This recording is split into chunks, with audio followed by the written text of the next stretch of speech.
The automatic tunnel car wash system can wash 45 to 55 cars per hour with continuous, fully automatic operation. The electroplated conveyor device system equipped at the tunnel wash system entry can ensure the smooth access of cars to the washing area, which is configured with a Japanese high-density polymerized nylon roller, featuring a high driving force and great wear resistance.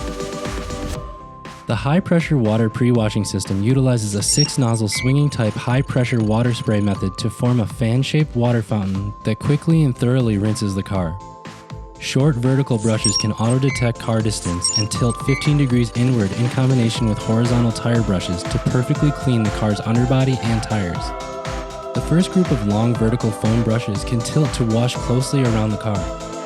The second group achieves a soft and delicate washing performance and is capable of moving back and forth to automatically clean the car body. In addition to that, the vertical elevating top brushes can auto-detect the roofline and move closely but not too close and wash the car to achieve a better washing effect.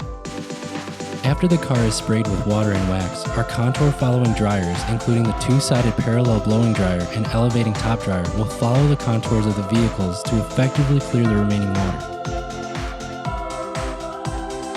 Afterwards, the chamois dry brushes can automatically dry and polish the vehicle.